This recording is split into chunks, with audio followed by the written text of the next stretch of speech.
Assalamualaikum warahmatullahi wabarakatuh.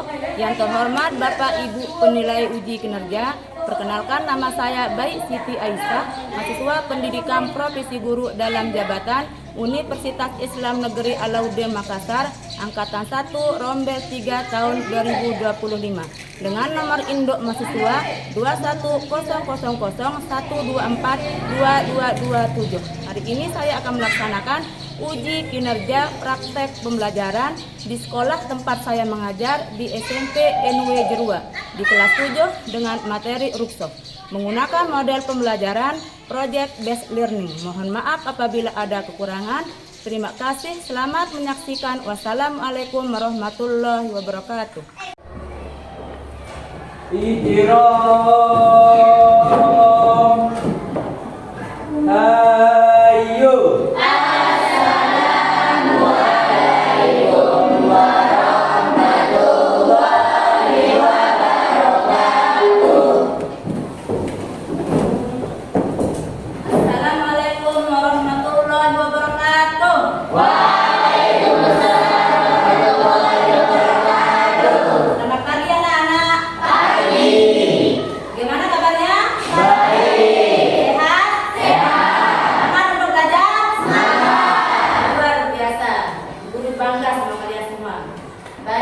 Sebelum kita lanjut, silakan ketua kelasnya maju ke depan untuk memimpin doa.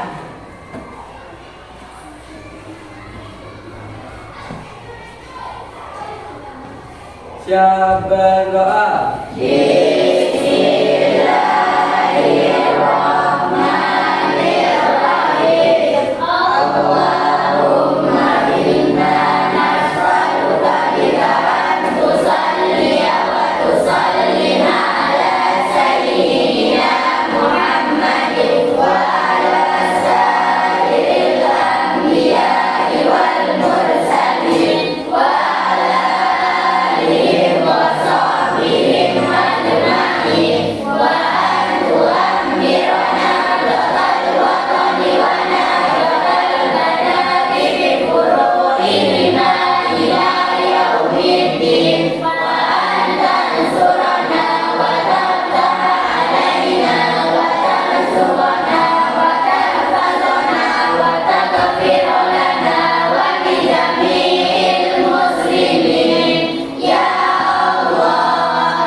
Alia, Bilal, Hadir.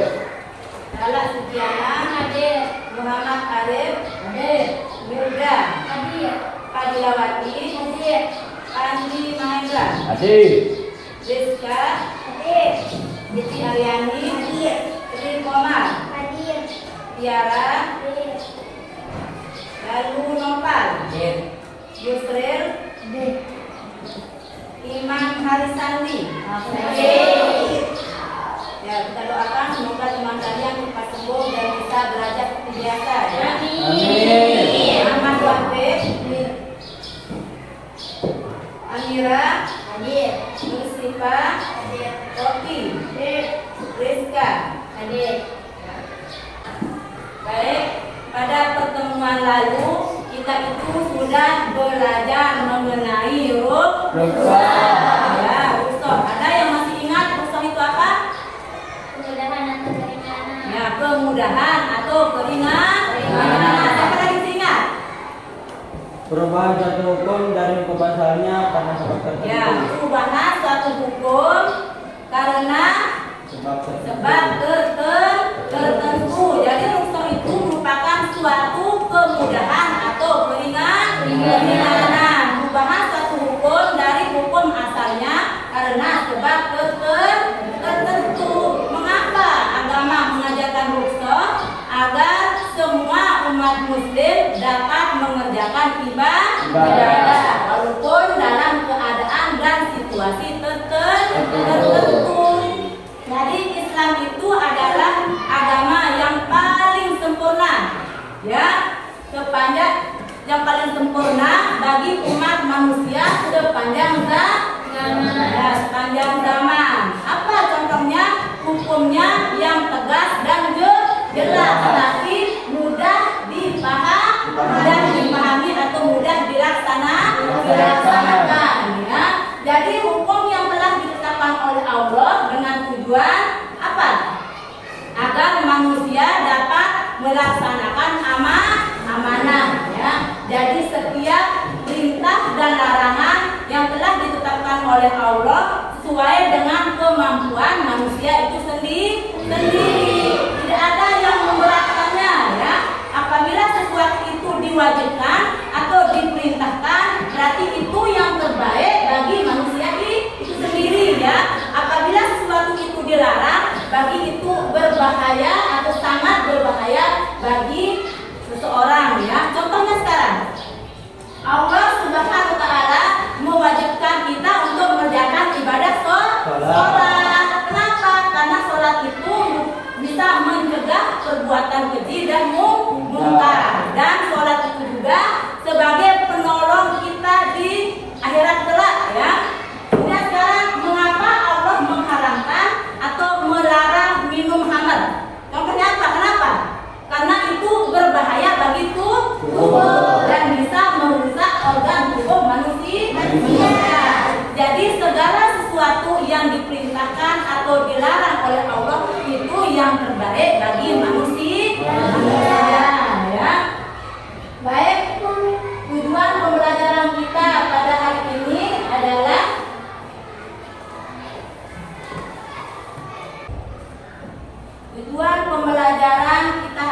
yang pertama itu adalah melalui pembelajaran PBL peserta didik atau kalian dapat menjelaskan makna ruqyah di dalam ibadah. Kemudian yang kedua itu adalah peserta didik atau kalian dapat menjelaskan berbagai ruqyah dalam sholat dan puasa. Baik, sekarang kita akan melihat infografis dari materi kita hari ini. Silakan diperhatikan.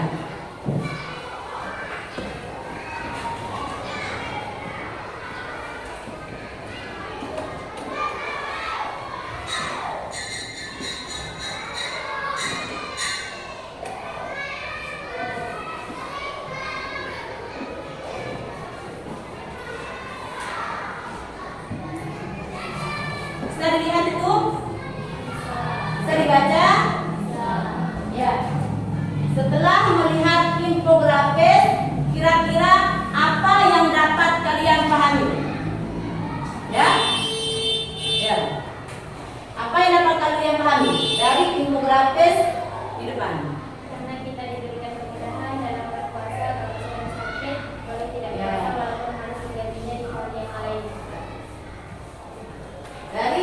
kuratif itu adalah rukhsah di dalam sholat dan rukhsah di dalam puasa ya.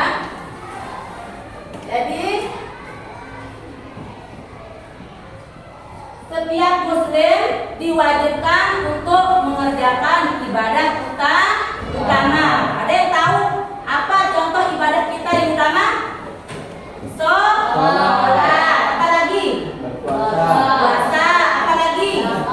Zakat dan haji. Tapi ada kalanya manusia itu diciptakan dalam kondisi yang sakit, sehingga dia itu tidak bisa mengerjakan ibadah secara sempurna.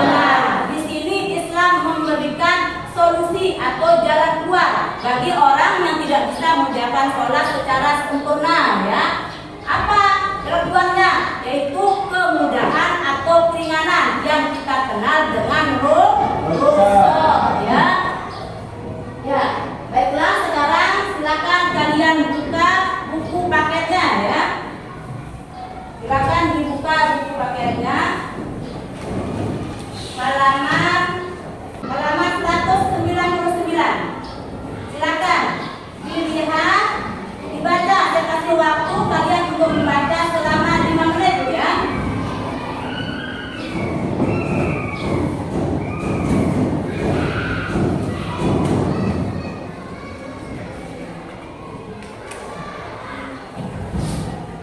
Silakan semua baca buku paketnya.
Sudah?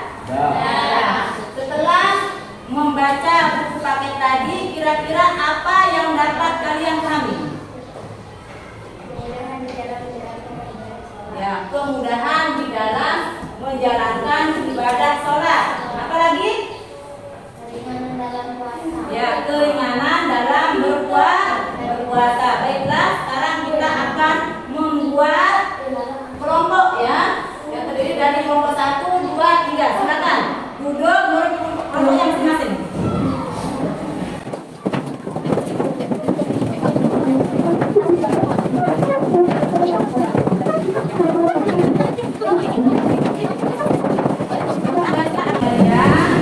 Bagaimana rukhsah atau keringanan dalam sholat, kemudian atau keringanan di dalam puasa. Silakan.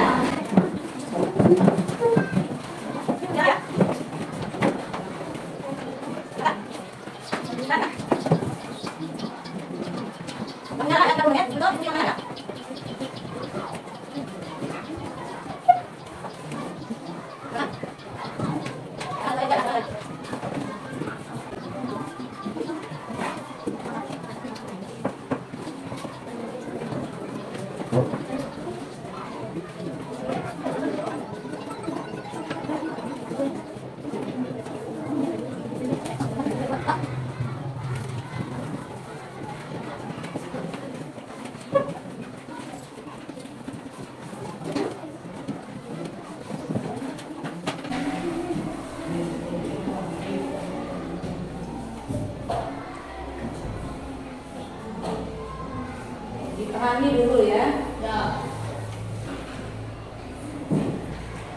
Nanti kalian tunjuk temannya ya. 2 atau 3 orang untuk maju ke depan ya, untuk mempresentasikan hasil diskusi kelompok ya.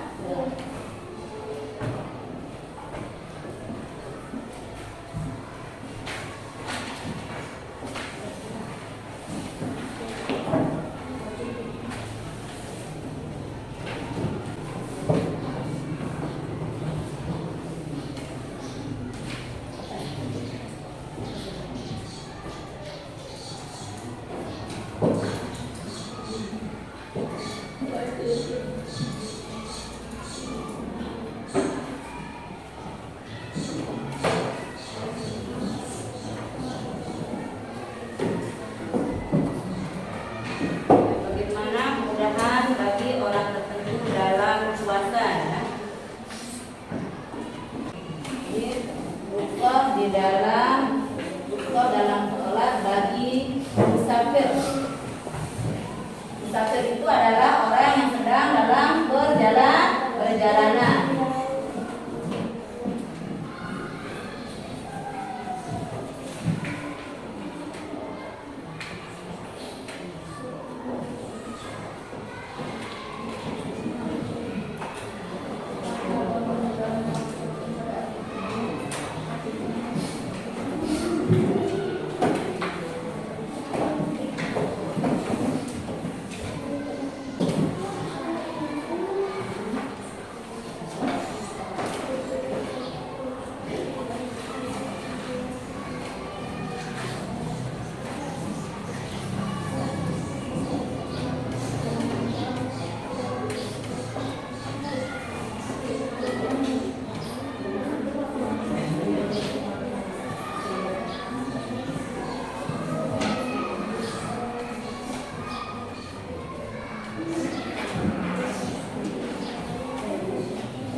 Siapa yang maju ke depan ya?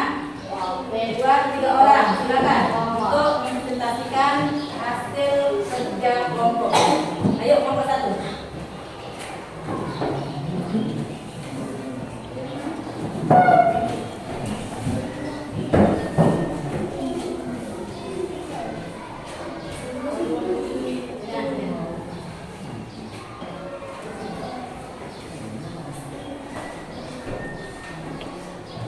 Assalamualaikum warahmatullahi wabarakatuh. Waalaikumsalam warahmatullahi wabarakatuh. Perkenalkan, kami dari kelompok 1 atas nama Lala Suciana Hidayat, Nilda, ingin mempresentasikan hasil diskusi kami tentang rukun dalam sholat bagi orang sakit. Yang disebut orang sakit di sini adalah mereka yang tidak bisa menjalankan sholat secara sempurna.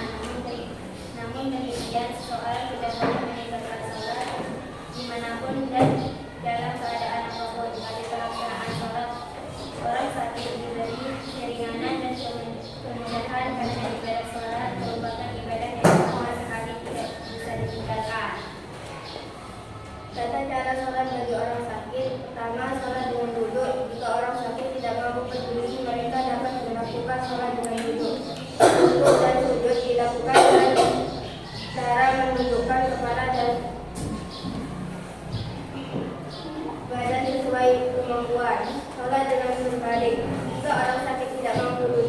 mereka dapat melakukan sholat dengan cara berbalik ke arah kiblat. Rukuk dan sujud dilakukan dengan menggerakkan kepala dan badan sesuai kemampuan. 3. Salat menentang. Jika orang sakit tidak mampu melakukan dengan berbaring, maka ia boleh melakukan salat dengan menentang. Rukuk dan sujud dilakukan dengan isyarat. Sekian. Assalamualaikum warahmatullahi wabarakatuh. Waalaikumsalam.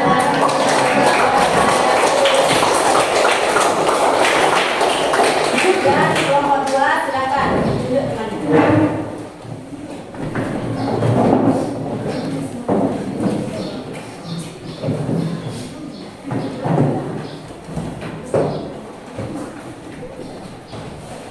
Assalamualaikum warahmatullahi wabarakatuh.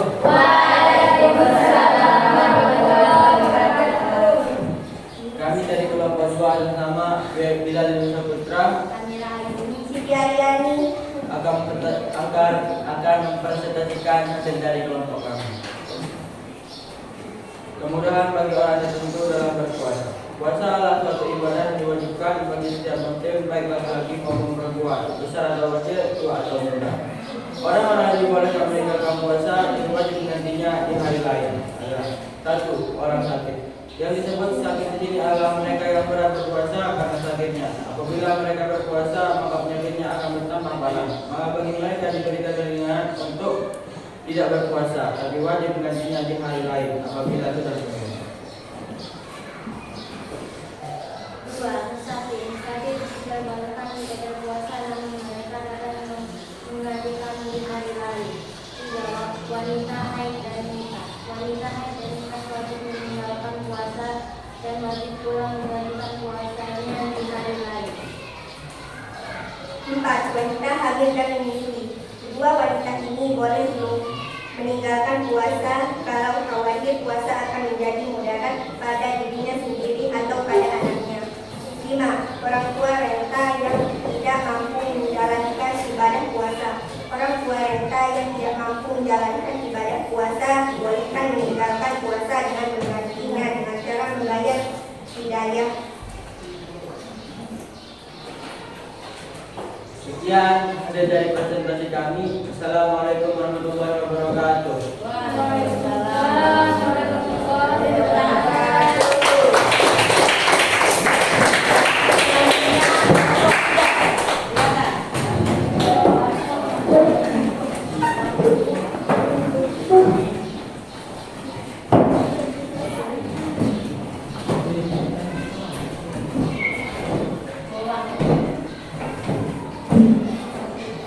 Assalamualaikum warahmatullahi wabarakatuh.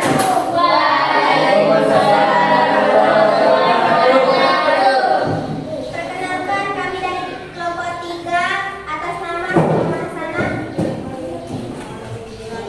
Kami akan mempresentasikan hasil diskusi kami. Rukun dalam salat bagi musafir. Islam memberikan keringanan bagi musafir dalam melaksanakan salat, yaitu dengan cara mengkasar, menjamak atau mengkosor.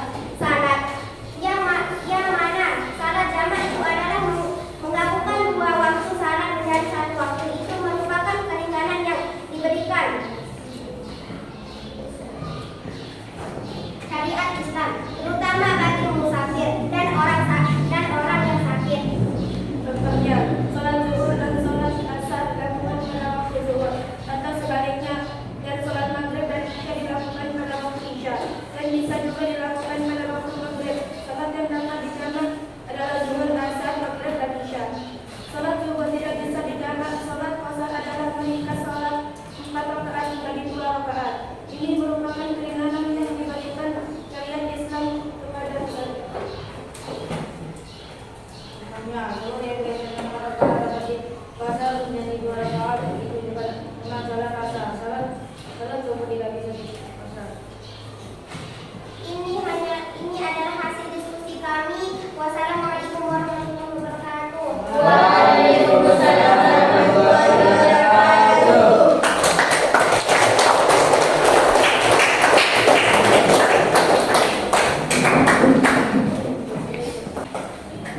Dari hasil diskusi kalian tadi ya. Di sana dapat kita tarik kesimpulan ya. Yang pertama, rukhsah di dalam sholat. Yang kedua, rukhsah dalam berpuasa. dalam berpuasa. Yang ketiga, ya rukhsah dalam sholat bagi musafir. Jadi ibadah sholat itu merupakan ibadah yang tidak bisa ditinggalkan dari manapun dan dalam keadaan apapun. Kalau kita tidak bisa sholat dengan cara berdiri, maka boleh sholat dengan cara duduk. Sujud dan rukunya itu dengan cara membungkukkan badan dan kepala sesuai kemampuan. Kemudian kalau tidak bisa sholat dengan duduk, bisa sholat dengan cara berbaring. Kalau dengan cara berbaring tidak bisa, bisa sholat dengan cara terlentang ya, menggunakan isyarat. Kemudian sholat bagi musafir ya. Bagaimana keringanan atau rukhsah bagi seorang musafir yang akan menjalankan sholat? Di sini orang yang musafir itu dapat menjamak atau mengqasar sholat. Apa yang dimaksud dengan sholat jamak? Sholat jamak itu adalah menggabungkan dua sholat fardu dalam satu waktu. Sholat jamak itu ada dua. Ada namanya sholat jamak takdim. Yang kedua sholat jamak takbir. Sholat jamak takdim itu adalah menggabungkan dua sholat fardu dalam satu waktu dan dikerjakan pada waktu zuhur. Kemudian sholat jamak takhir menggabungkan dua sholat fardu dalam satu waktu dan dikerjakan pada waktu akhir atau waktu asar. Kemudian sholat qasar. Sholat qasar itu artinya meringkas sholat ya, yang 4 rakaat menjadi 2 rakaat. Misalnya sholat zuhur ada 4 rakaat menjadi 2 rakaat. Sholat asar dan sholat isya. Sholat subuh tidak bisa dijamak ataupun diqasar ya. Kemudian kemudahan bagi seseorang yang sedang sakit dalam berpuasa ya. Ya, kalau ibadah puasa merupakan ibadah yang diwajibkan bagi setiap muslim ya, baik itu laki-laki maupun perempuan, besar atau kecil, tua ataupun muda ya. Tetapi di sini dikasih kemudahan atau keringanan. Kalau orang yang sedang sakit tidak bisa berpuasa, bagaimana? Dia itu boleh meninggalkan puasa, tetapi wajib menggantinya atau mengadakannya di hari yang lain. Apabila tidak ada harapan bersyukur, maka bisa dengan membayar fidyah, dengan memberi makan fakir miskin. Kemudian orang-orang tidak dibolehkan tidak berpuasa, orang sakit, ibu hamil atau menyusui. Nanti kalau dia berpuasa takut akan ya tidak baik bagi diri maupun anaknya ya. Bisa dia menjalankan puasa, tetapi wajib menggantinya di hari yang lain ya. Ada juga orang tua yang sudah lanjut usia, dia itu tidak bisa berpuasa ya. Dia itu boleh tidak berpuasa tetapi membayar fidyah ya. Sampai di sini ya. Ada yang mau ditanyakan? Tidak. Sudah jelas semua? Jelas. Ya, sekarang Bilal telah mempelajari materi kita hari ini mengenai rukhsah. Bagaimana perasaannya? Senang. Kenapa senang? Karena Allah memberi kemudahan bagi orang yang sakit yang tidak bisa sholat berdiri, maka boleh dengan duduk. Luar biasa. Tenang. Ya.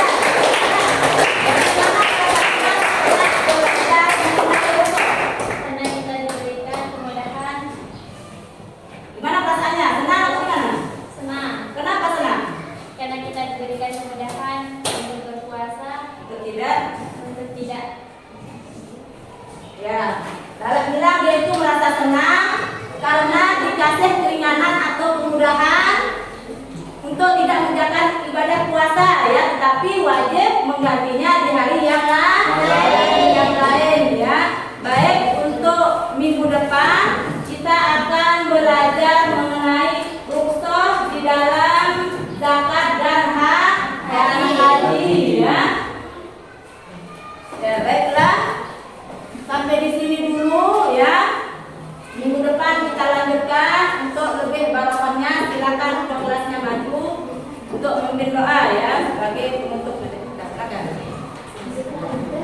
Siap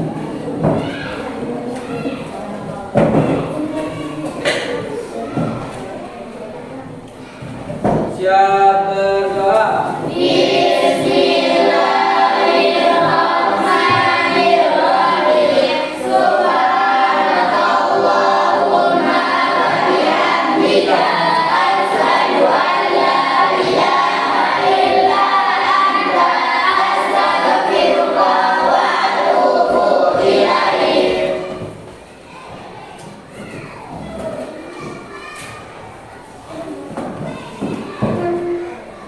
Baik, mari sama-sama kita tutup pembelajaran hari ini dengan sama-sama membaca hamdalah.